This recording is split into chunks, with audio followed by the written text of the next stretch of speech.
오늘 말씀의 제목은 우리의 시선이 머무르는 곳이라고 정해봤습니다. 우리 시선이 머무르는 곳. 우리가 누군가를 이렇게 바라보잖아요. 그러면 바라본다라는 것은 그에 따른 반응이 있습니다. 그게 내 마음속에 호감이든 비호감이든 간에 어떤 표현을 하죠.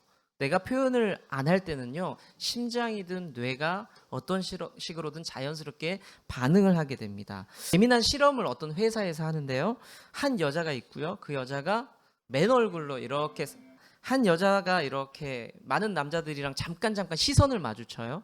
그런 다음에 자리를 또 옮겨요. 그리고 또 화장을 한 다음에 시선을 마주칩니다. 그런데 양쪽의 남자들이 똑같은 질문으로 인터뷰를 하는데 그 장면을 한번 영상을 보도록 하겠습니다.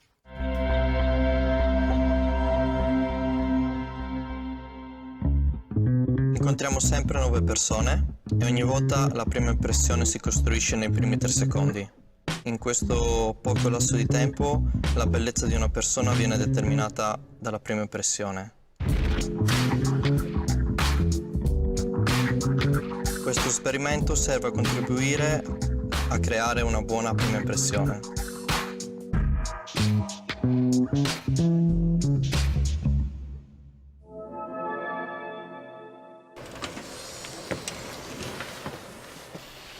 Osserveremo le reazioni delle persone basandoci sulla loro prima impressione.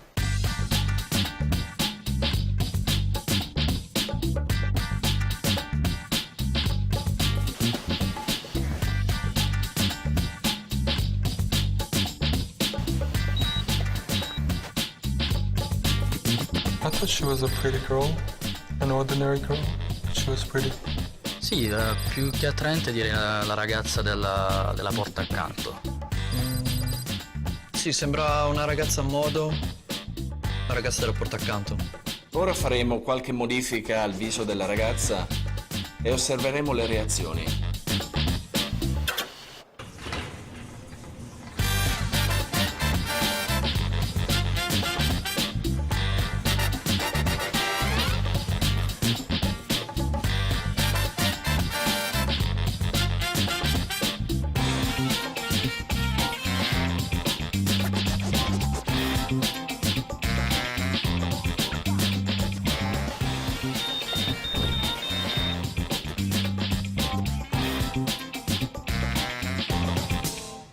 Il primo impressione, secondo me era una ragazza simpatica, aveva una bella sorrisa e aveva una faccia rinfrescante anche. 是有被吸引到，当时看到他的第一眼的时候，就是有一点有一种来电的感觉嘛，所以肯定是有被吸引到的。It's always hard to tell just by looks, but anyone that looks like that, I'd want to find out. Saya rasa kalau saya bisa bekerja dengan dia, itu dia orangnya profesional dan berpikir positif, jadi akan menjadi teman kerja yang sangat baik. 사실은 이 광고가요, 화장을 합시다라는 교훈을 주는 건 아니고요. 아이오페라는 화장품 회사 있죠. 거기서 만든 광고예요. 그러니까 자기네들 목적은 우리 화장품 쓰면 첫인상이 이렇게 좋아집니다라는 건데, 왜 보여드리냐면요. 첫인상 5초의 법칙이라는 게 있어요. 3초에서 5초간에서 그 사람의 인상이 결정되어진다라는 그런 이야기거든요. 사람의 이미지라는 게 처음에 짧은 시간 안에 이제 결정이 되죠. 당연히 그 짧은 시간에 볼 수 있는 게 뭘까요? 상대방의 얼굴, 표정, 그런 것들을 보게 될 겁니다. 그 이미지가 이제 결정이 될 때 나는 어떤 반응을 보여요? 그 사람을 대하는 태도라든지 선입견이 생겨요. 저 사람은 이런 사람일 것이다 라고 생각하면서 나는 이렇게 반응해야지 라는 것들이 이제 생기게 됩니다. 영상을 통해서는 아까 말씀드렸다시피 화장을 하면 첫인상이 좋아지니까 여러분들 이 제품을 쓰세요라는 거지만, 사실은요, 제가 이 영상에 달린 댓글들을 쭉 봤는데 화장을 하고 나서 이 여자가 화장뿐만 아니라 어떤 기술이 있었어요. 혹시 뭔가 좀 보셨어요? 잘 웃었어요, 상대방에게. 자, 보세요. 화장보다 더 중요한 것은, 상대방에게 좋은 인상을 줄 수 있는 것은 미소, 그런 태도라는 것을 좀 엿볼 수도 있는 부분이죠. 어찌됐든 간에 그 사람의 첫인상이 그렇게 결정되어지잖아요. 그래서 저 사람 좋아 보여, 선해 보여, 참 좋은 사람 같아라고 결정되어지면 우리는 어떤 선입견이 생기냐면, 그 사람이 조금 실수를 해도 이건 오해일 거야. 이거는 저 사람이 실수야라고 이렇게 품고 가죠. 그런데 첫인상이 좀 고약했어요. 좀 불편했어요. 그런데 그 사람이 어떤 되게 불쾌한 일들을 했을 때는 어떻게 반응하죠? 그럴 줄 알았어. 저 사람 성질 더러운 게 이제 나오는 거야. 라는 반응들을 보통 보이게 됩니다. 우리가 무엇을 어떻게 보느냐에 따라서 그게 얼마나 중요해지는가가 결판이 나죠. 자, 이 얘기를 왜 이렇게 길게 하느냐? 시선, 어디를 어떻게 본다는 게 아주 중요한데요. 그러면 우리는 어디를 어떻게 보면서 살아가고 있는가? 내가 본 것이 내 생각을 결정한다는 거죠. 내가 보는 것이 중요하고요. 내가 어떻게 보이는가가 너무너무 중요하다는 겁니다. 신앙생활도 똑같아요. 우리가 다 믿음이 있어요. 믿음이 있습니다. 저는 그렇게 믿는데 믿음이 있는데 어디를 보면서 어디에 중점을 두면서 신앙생활을 하느냐에 따라서 우리 신앙생활의 판도는 확 달라져요. 여러 가지 모습이 나타날 수가 있습니다. 아마 제가 예를 들지 않아도요, 여기에는 저마다 동의하실 거예요. 저 사람의 신앙의 컬러가 이 사람의 신앙의 컬러가 달라. 왜? 그 사람이 중요하게 생각하는 게 다르고 그것을 바라보기 때문에 그렇게 나온다는 거죠. 오늘 우리가 읽은 본문 사도행전 말씀을 이제 다시 시작하는데요. 베드로와 요한이 한 사람을 만났어요. 예배드리러 가면서 구걸하던 성전의 문 앞에서 자비를 구하던 한 사람을 만났죠. 그런데 그 사람은 안진뱅이였고 거지였습니다. 그 후의 이야기예요. 그 사람이 치유받고 나서 인생이 완전히 뒤집히죠. 그 후의 이야기가 이제 시작이 되는데 이제 전직이라는 말을 붙여줘야 돼요. 전직 거지였던 사람, 전에 장애가 있었던 그 사람에게 가장 중요한 게 뭐였을까요? 본인이 일어선 것, 본인이 이제 더 이상 구걸하지 않는 것이 가장 중요했겠죠. 그런데 이 이야기는요, 거기서 끝나지 않아요. 사도행전의 이야기가 기적을 보여주면서 기적에서 끝내지 않습니다. 그 기적 이후에 진짜 이야기가 시작되는데 사람들이 베드로 옆에 몰려들기 시작하죠. 왜냐하면 놀라운 기적을 그 구걸했던 사람이 보여줬어요. 몸소 사람들에게. 그렇기 때문에 사람들이 이제 집중하기 시작합니다. 베드로에게 집중을 해요. 그리고 호기심을 보입니다. 놀라워하기도 합니다. 그 가운데서 사도들은, 베드로와 요한은 사람들에게 어떤 대답을 해야 할까요? 오늘 베드로, 요한, 사람들을 생각해 보면서 그 시선들을 통해서 우리 한번 시선을 통해서 우리 신앙도 한번 좀 같이 점검을 해보기를 원합니다. 첫 번째, 베드로와 요한에게 향했던 그 군중들의 시선을 봐야 돼요. 저는 이것을 현상에 집중하는 삶이라고 정의를 하고 싶습니다. 일반적으로 우리 시선을 통해서요, 우리가 무엇을 보느냐를 통해서 우리의 약점들, 약함들이 드러납니다. 내가 자극을 받는 것, 그리고 내가 원하는 곳에 시선이 가게 되어 있죠. 내가 좋아하는 것, 내가 원하는 것. 어쩌면 당연한 건지도 모르겠지만 그 안에는요, 사실 인간의 욕구나 욕심이나 탐욕이 분명히 있을 수 있습니다. 한번 생각해 보세요. 내가 평소에 바라보고 집중하고 자주 열어보는 것이 무엇인가에 따라서 내 중심이 거기에서 결정이 된다는 거죠. 오늘 본문의 이야기로 다시 한번 돌아가 볼까요? 당시 현장에 있던 사람들, 그 무리들에게는요, 뭐가 중요해요? 가십거리, 호기심이 생겼습니다. 그 기적의 현장에서 혹여나 나한테 뭔가 얻어지는 콩고물 심리라는 게 있는 거예요. 그 놀라운 현장 가운데서 내게 뭐 생기는 것이 있지 않을까 기대하는 것이 있죠. 여러 가지 생각으로 베드로와 요한을 지켜보고 있습니다. 아까 말씀드렸던 그 첫인상 5초의 법칙을 적용해 볼까요? 베드로와 요한은요, 사람들이 잘 몰랐어요. 신경도 안 썼습니다. 그런데 갑자기 놀라운 기적이 나타나자마자 시선을 받게 되죠. 갑자기 베드로와 요한이 영웅이 된 겁니다. 그러니까 사람들 보기에는요, 세상을 구원할지도 모를 그 어벤져스가 된 거예요. 사실은 그 사람들 눈에는요. 이렇게 현상에 집중하는 인생, 우리가 자꾸 눈으로 그것을 바라보는 것은요, 어쩔 수가 없어요. 사실 어떻게 보면 어쩔 수가 없는 그렇게 얘기를 할 수 있지만 우리가 영적으로 보면 그것은 권장사항은 아닙니다. 하나님께서 원하는 현상에 집중하는 인생은요, 하나님께서 원하는 것은 아니라는 거죠. 사람의 한계를 잘 알고 계셨던 하나님이요, 때로는 이 인간의 한계를 활용하고 이용하기도 해요. 우리는 자꾸 신기한 거에 눈이 가고 독특한 거에 눈이 가고 갖고 싶은 거에 눈이 가요. 그러니까 하나님께서 그것을 활용하셔서 하나님의 역사를 이루어 가기도 했었습니다. 어떤 것이냐? 성경에 많은 이야기들이 있는데 출애굽 사건을 한번 볼게요.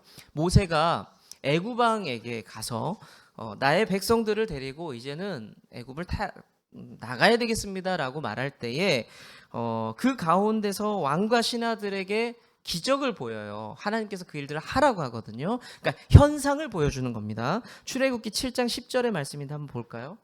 시작.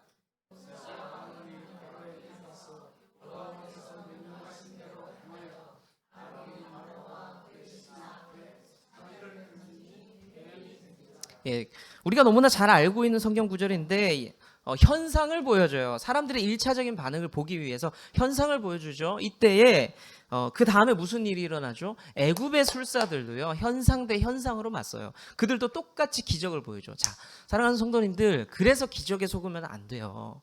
현상에 넘어가면 안 된다는 겁니다. 자, 나중에 얘기하겠지만 결국에는 현상이 아니라 붙잡아야 될 것은 본질이라는 거죠. 근원적인 본질입니다. 자, 성경의 한 예를 더 들어보겠습니다. 모세처럼 하나님의 부르심에 벌벌 떨던 사람이 있습니다. 그게 누구냐면 기드온이에요. 사사 기드온인데 사사기 6장 17절에 한번 말씀을 볼까요?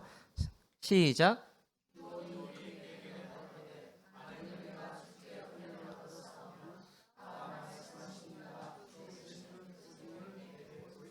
여기도 이제 표징이라는 게 나오는데, 현상이라는 게 나오는데, 기드온이 믿음이 없으니까 1차적 반응을 보인 게 뭐냐면 현상을 보여주세요예요. 현상을 보여주세요. 자, 기드온이 요구를 했냐면 양털의 기적, 일명 양털의 기적을 보여달라 그러죠. 양털 한 움큼을 탁 잡아가지고 아침에 내가 이렇게 새벽 이슬이 떨어질 때 한 움큼 바닥에 둘 테니까, 이게 참 말이 안 되죠. 기적은 기적이에요. 털은 젖어도 땅은 젖지 않게 해주세요.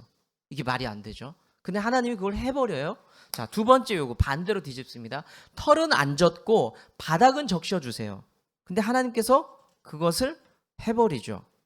자, 모세가 되었든 바로왕이 되었든 기드온이 되었든 모두가 약함을 가지고 있었는데, 약점을 가지고 있었고요. 그것은 뭐였냐면 현상에 집중하는 삶이었다는 것. 현상에 집중한다는 것은요, 사실은 본질이 아닙니다. 하나님께서 우리에게 보여주기 위해서, 하나님의 능력을 뽐내기 위해서 그 현상을 우리에게 보여주셨나요? 본질은 그게 아니라는 거죠. 현상을 쫓다 보면요, 나타나는 것을 쫓다 보면 우린 잘못하면 자칫 본질을 놓칠 수 있다는 것, 그것을 여러분들 기억할 수 있어야 합니다. 교회 어르신들이요, 우리 학생들에게 자주 하시는 말씀이 있어요. 그게 뭐냐면 하나님 열심히 잘 믿어라. 여기까지는 좋아요. 그런데 그 뒤에 붙이는 말, 저는 물론 그것이 선의고 축복의 메시지라는 걸 알고 있어요. 그런데 그 뒤에 이런 말씀들을 붙이죠. 하나님 잘 믿어서 서울대 가야지 라고 이야기를 합니다. 하나님 잘 믿어서, 요즘은 좀 눈높이가 서울대가 만만치 않다는 거 어른들도 아시니까 조금 낮추시는 것 같아요. 서울대 가야지, 연고대 가야지, 뭐 이렇게 말씀들을 많이 해 주십니다. 자, 신앙생활 잘해서 서울대, 연고대 가는 친구들이 분명히 있지만 서울대, 연고대가 신앙의 척도나 축복의 척도가 될 수가 있을까요? 그 현상 자체로 그 친구의 믿음을 평가할 수 있을까요? 그렇지는 않습니다.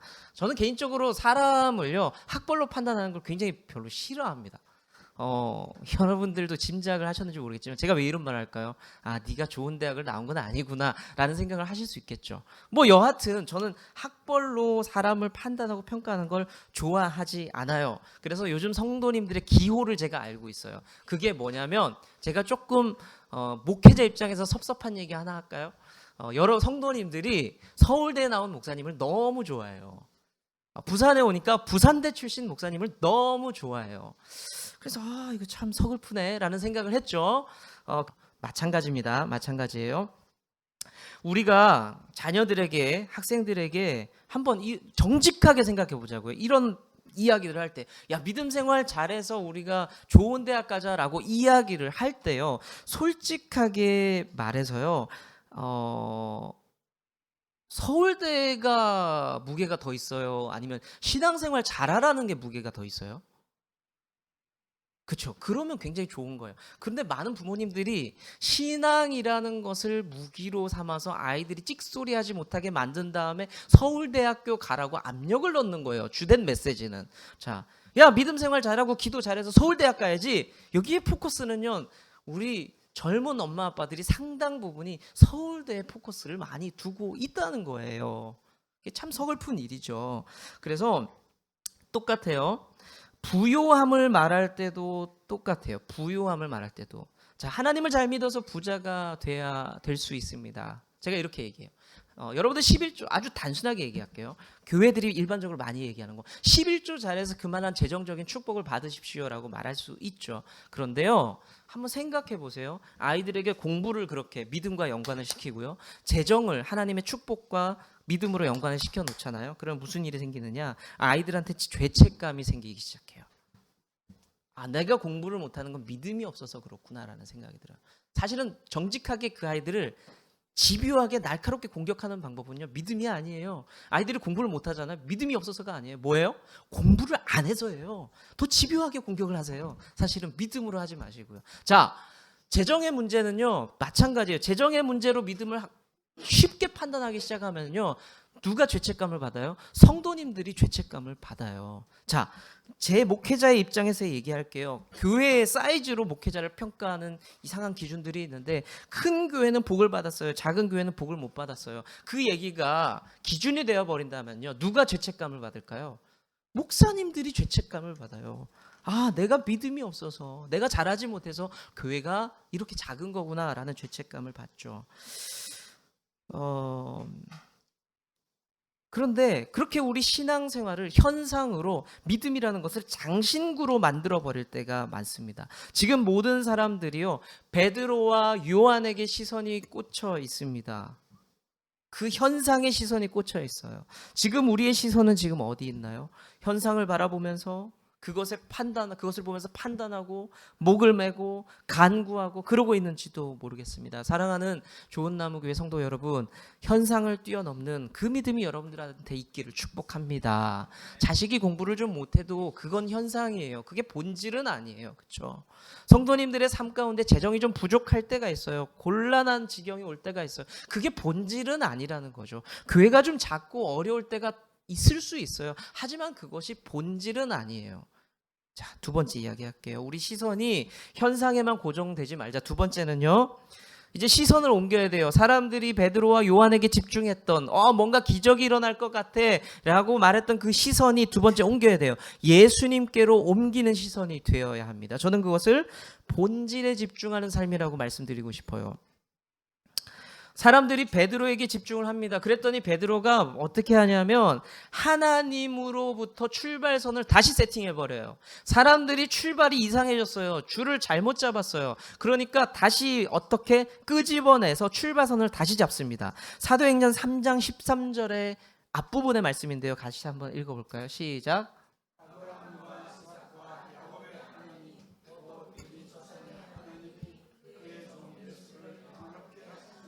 네, 당시에 유대인들에게 삶의 기준, 삶의 모범은요, 믿음의 선배들이었어요. 그리고 하나님이란 이름만 나와도 그들은 복종했어요. 자, 그래서 출발선을 다시 세팅해버립니다. 아브라함과 이삭과 야곱을 등장시켜버리고요. 하나님을 다시 한번 언급을 하면서 사람들의 시선을 확 바꿔버려요. 나를 향했던 시선을 바꿔버렸다는 거죠. 이게 아주 중요합니다. 베드로가 다른 이야기를 하기 시작했다라면 실패했을지도 모릅니다. 그런데 아브라함과 이삭과 야곱의 이야기를 꺼내고 하나님을 언급하니까 사람들의 시선이 다시 한번 세팅이 되죠. 출발선에 섭니다. 그리고 이제 출발선에 서서 이제 어디로 가느냐? 15절에 보시면요. 예수님의 죽음과 부활하심과 우리가 그 예수님의 부활의 증인이다라고 시선을 하나님께로 보냈다가 이제 어디로? 예수님께로 다시 옮겨버려요. 시선을 예수님께 집중시켜버리죠. 자, 이 기적, 안진뱅이가 일어나는 이 기적의 원천은 누구다? 예수님이다. 이게 아주 놀라워요. 사람들의 시선이 그 안진뱅이가 일어난 것에 보았다가 그리고 그것을 일으킨 것이 베드로였나 하면서 봤다가 근데 베드로가 턴 시켜버리죠. 하나님께 집중시켰다가 하나님께서 보여주신 예수 그리스도께 집중시키는 일들이 시선의 변화가 이 안에 일어나게 됩니다. 16절의 말씀을 한번 볼까요? 16절의 말씀을 보시면 이 기적의 원천이 예수님이다 라고 베드로가 소개하고 있어요. 읽어볼게요. 시작.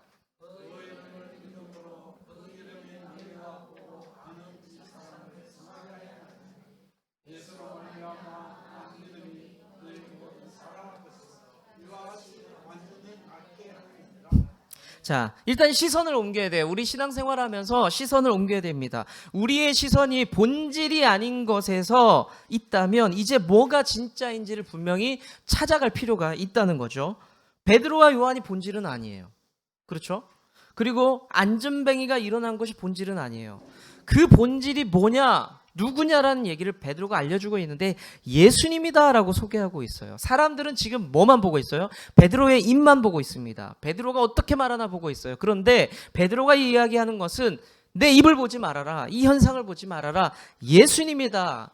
내 입을 보는 것, 안진뱅이를 바라보는 것은 잘못된 거야 라고 분명히 성경은 알려주고 있고 베드로가 강조하고 있다는 겁니다. 사랑하는 성도 여러분, 여러분들의 시선이 본질을 향해 가고 있습니까? 제가 수차례 말씀드렸어요. 좋은 나무 교회를 위해서 여러분들이 존재하는 게 아니에요. 저는 여러분들을요, 좋은 나무 교회가 커가기 위한 밑거름으로 쓰고 싶을 생각이 전혀 없어요. 100% 없습니다. 제게는요, 교회가 양적으로 성장하고 좋은 시설을 갖고 그럴듯한 스토리를 갖는 것보다 여러분들 한 사람 한 사람이 영적으로 성장하고 바르게 살아가고 하나님의 사람으로 살아가는 것, 삶이 어두웠다면 밝아지고 기쁨 안에서 회복되는 것이 저는 억만 배 더 중요하다고 고백합니다. 본질을 붙잡는 성도의 삶을 살아내는 것, 그게 제 바로 기도 제목이에요. 자, 목회를 하면서 여러분과 관계를 하면서요, 제가 어설퍼요. 아직 잘 모르는 것도 많습니다. 그래서 실수할 수 있고 때로는 상처를 드릴 수도 있습니다. 하지만 여러분들 한 가지는 좀 기억해 주세요. 우리 목사님이 저거는 본심이 아닐 거야. 여러분들 상처받았을 때 저건 본심이 아닐 거야. 다른 생각이 있을 거야. 아니면 오해가 있을 거야. 아니면 표현의 문제일 거야 라고 생각해 주신다면 정말 고맙겠습니다. 네. 어찌됐든 예수님께 시선을 고정시키는 것, 예수님과 동행하는 것, 그리고 본질을 붙잡고 살아갈 수 있는 저와 여러분들 될 수 있기를 축복합니다. 자, 마지막 세 번째는요, 이제는 스스로에게 시선을 옮겨가는 거예요. 그걸 저는 변화를 추구하는 삶이라고 이야기합니다. 변화를 추구하는 삶. 저는 사실 이 마지막 세 번째를 준비하면서 좀 약간 찌릿했어요. 충격을 받았어요. 왜냐하면 지금까지는요, 우리의 신앙이라는 게 비본질적인 것을 많이 쫓아갈 때가 있어요. 현상을 쫓아갈 때가 많아요.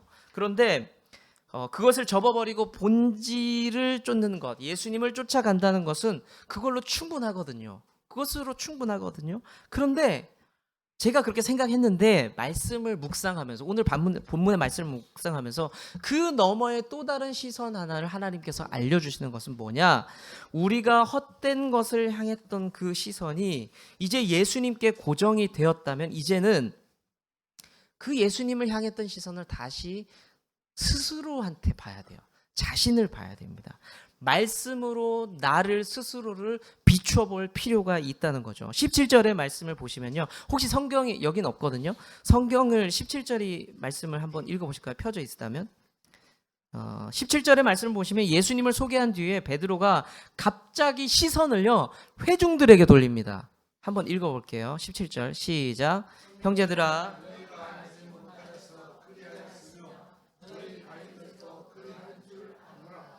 자, 여기 보세요. 형제들아 라고 사람들에게 다시 한번 시선을 돌려요. 그리고 너희가, 너희 관리들도, 자, 너희라는 표현, 형제라는 표현을 통해서 계속 예수 그리스도에 대한 이야기만 집중할 것 같았는데 다시 한번 듣고 있는 사람들을 향하게 됩니다. 지금까지 소개했던 예수님의 존재가 그냥 그런 분이 있어가 아니라 형제들, 너희에게 아주 중요한 분이다라고 소개하고 있다는 거죠. 자, 사람들의 시선은요, 이제 예수님께로 향했던 시선을 자연스럽게 거두어서 스스로 자신을 이제 보게 됩니다. 이제 거기서 끝나지 않아요. 뭐냐면 지금까지 중요한 분 누구를 소개했죠? 예수님을 소개했잖아요. 예수님이 중요하다. 형제들아, 너희를 봐라. 자, 그러면 사람들의 시선이 어떻게 될 것 같아요? 왔다 갔다 합니다. 예수님을 봤다가 나를 봤다가 이게 왔다 갔다 하게 돼요. 번갈아 보기 시작합니다. 18절부터 20절까지의 말씀을 보시면요, 나중에 한번 보세요. 그러면 묘하게 그런 시선을 느낄 수 있어요. 예수님을 보고 나를 보고 베드로가 그것을 이끌어갑니다. 시선을 그렇게 이끌어가요. 그리고 마침내 자기 정체성을 결정하게 되죠. 예수님께 집중하고 나를 봤더니 내가 누구인가가 보이기 시작합니다. 25절 26절의 말씀을 한번 큰 소리로 선포하듯이 한번 읽어볼게요. 시작.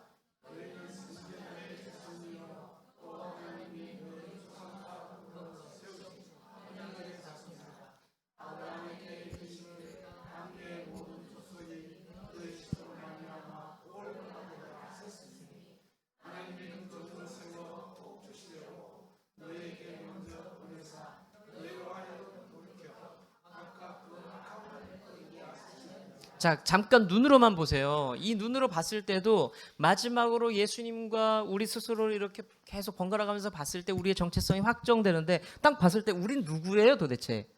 너희는 선지자들의 자손이고 하나님께서 우리에게 그 언약의 자손으로 만들어 주셨고, 밑에 보시면 복 주시려고 우리는 복된 자손이고, 이런 것들을 쭉 설명해 주고 있다는 거죠. 사람들에게 본질인 예수님을 보면서 내가 누구인지를 다시 한번 만들어 가게 됩니다. 자, 진리는요, 예수님은 그 자체로 존귀하고 귀합니다. 가치가 있어요. 하지만 그 가치가 더 빛을 발하기 위해서는요, 우리 인생이 변화될 때 예수님의 가치가 더 빛을 발한다는 것을 여러분들은 꼭 기억하셔야 됩니다. 우리의 삶을 성경에서는 뭐라고 부릅니까? 너는 그리스도의 향기다, 그리스도의 편지다라고 이야기를 하고 있어요. 너희들을 향해서 예수 그리스도를 읽어내고 그리스도의 향기를 맡아낼 수 있어야 된다라고 말씀하고 있습니다. 그 말은 뭐냐면 우리에게 부담을 주고 계세요. 너희가 예수 닮는 인생이 돼야 된다라는 부담을 주고 있다는 겁니다. 엄청나게 성경을 많이 보고 예배를 드리고 묵상하고 기도를 해도요, 우리의 삶이 변하지 않는다면 우리는 결국에는 하나님의 영광을 가리우는 그런 연약한, 조금 과한 표현일지 모르겠지만 못난 자식이 될 뿐이라는 것입니다.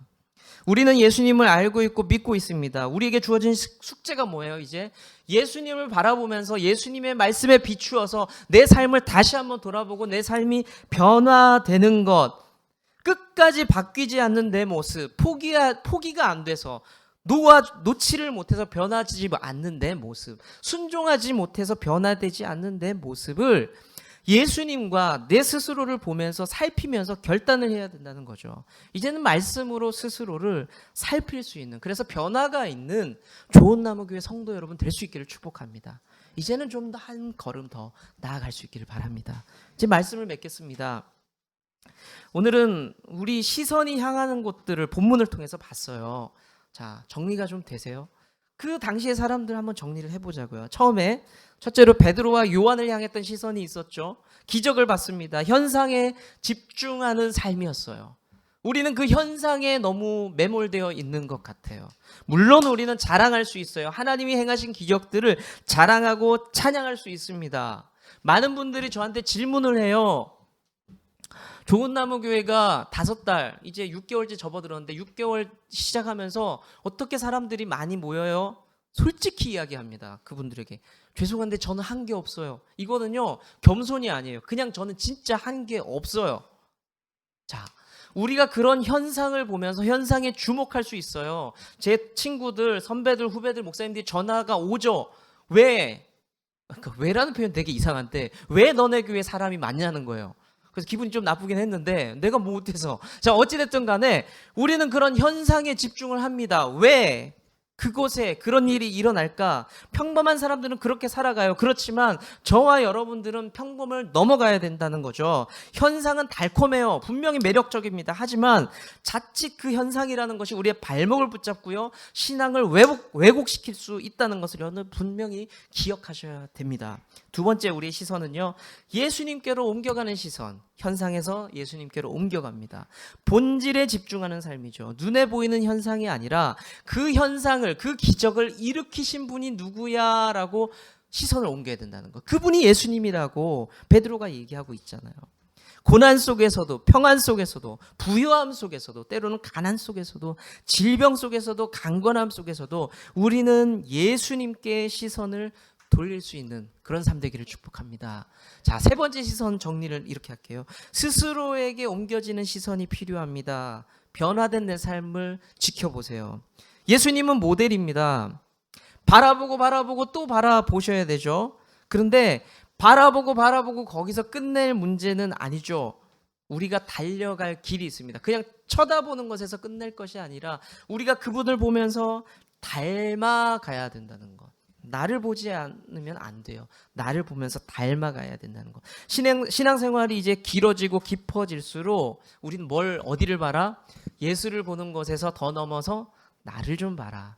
신앙생활이 깊어질수록 나를 좀 봐야 된다는 것. 예수님 보며 내 삶을 변화시키고 내 삶을 보면서 때로는 예수님 앞에 울 수 있는 인생, 그 인생이 진짜로 복되다는 것. 예수님을 바라보면서 약간은 우리가 허황된 신앙생활을 할 수 있어. 영광스러운 주님, 주님은 대단하십니다 라고 바라볼 수 있지만 때로는 그 주님을 바라보면서 내 스스로를 비춰볼 때 때로는 눈물이 날 수도 있죠. 하지만 울 수 있는 것, 내 가슴을 치면서 주님 앞에 더 나아갈 수 있는 그 신앙이 진짜 성숙한 거고 복되다는 것을 여러분들 꼭 기억하시기를 축복합니다. 주님은 나무, 당신은 가지니 사랑의 열매 맺기에 주